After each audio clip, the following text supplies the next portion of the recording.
Messages of Oneness, Part 1, The Spirit of Oneness, by earthfriendlylife.net. Oneness is one of the most elementary, elegant, and important messages in our lives. As it is with many of life's simple things, sometimes our unity can be difficult to remember. It can easily be set aside if we don't hold a conscious awareness of it. It can feel miles apart from the distracted mind, so relating to it can be difficult. Its simplicity can make it appear trivial in the face of overcomplicated modern concerns. But oneness is anything but trivial. There are little truths and big truths in life.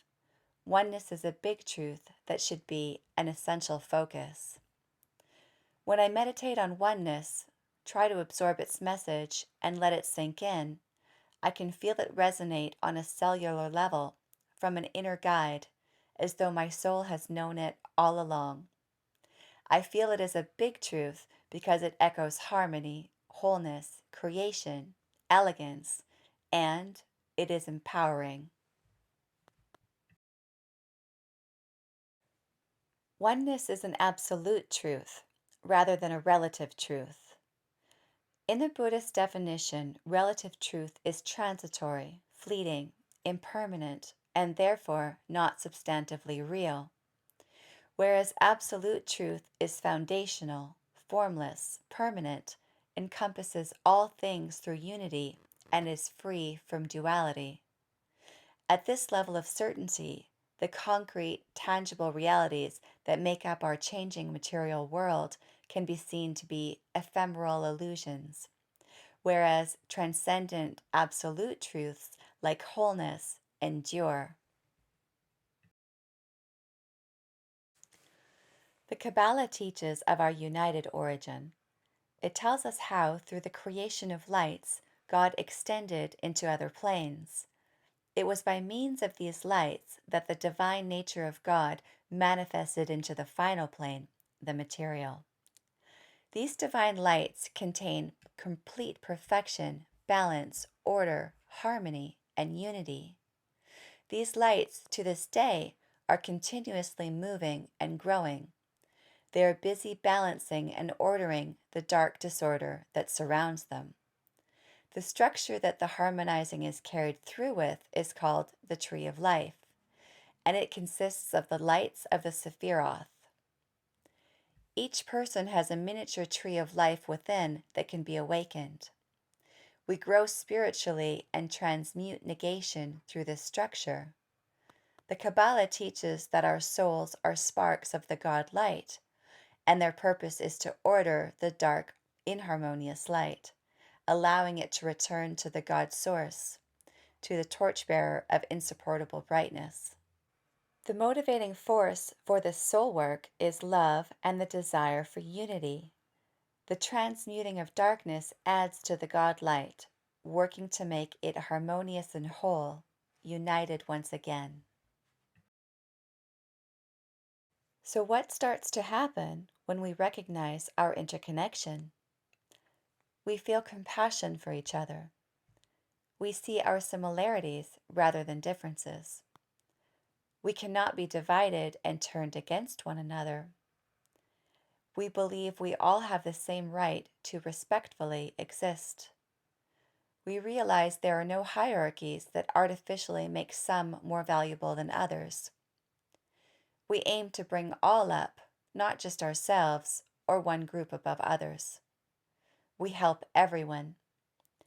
We withhold judgment on our other selves. We strive for peace. When we see the divine within each, we recognize our power to co-create together. It allows us to tap into the divine plan harmoniously together. It empowers us to make changes in our world. We realize there is no other to blame, for we have collectively created the circumstances we find ourselves in. We recognize that each and all need to act to make changes, and we regain our real power. To reach higher spiritual levels, Oneness has to be at the heart of everything, at all times, not just in act or deed, but in our hearts and minds. Here's some teachings on oneness from various religions. Namaste is a Hindu Sanskrit greeting. It means the divine in me honors the divine in you. Buddhist teachings say that we must raise all up. We must help each other. Since we are all one, we are helping our other selves. The simple act of helping others is a sacred gift, affecting all. The Sufis say there is no such thing as the self. There is only God. You are the veil that separates yourself from God. Sufi teacher Llewellyn Van Lee says your heart is the heart of the world. There is no other. Wood Liddy Speck of the Namgis community shared with me the concept of Namatla, which means the oneness on your face. It is a lens to look through to see our relationship to the world as one. It is to share breath and spirit. The Tao speaks of combining ourselves with the Tao and becoming one. In Colossians 3:14, it is said, "And above all these, put on love, which binds everything together in perfect harmony." We might need reminders of our unity. Though oneness is a significant truth, it is not pushy, and sometimes even the most profound things can go unnoticed.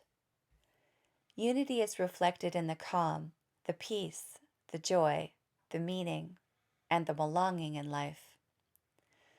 Love helps us to remember the message of oneness. We need to cultivate a healthy level of self-love. We need to recognize and love the Creator inside us before we can know our connection with all things. We need to give our quiet, still soul voice the opportunity to remind us of our divinity. Then we can see and greet the divine within each and all. Perhaps we could make it work in reverse, where we see the divine in the world, in all others, and then finally accept that it must exist within our own person. Perhaps for some, this might be their journey. Lightheartedness and play remind us of our connection by bridging the gap between people and even other species. It is a universal language that most animals engage in. People could do it more. It makes us more empathetic, sociable, smarter, resilient, and less controlled by emotions.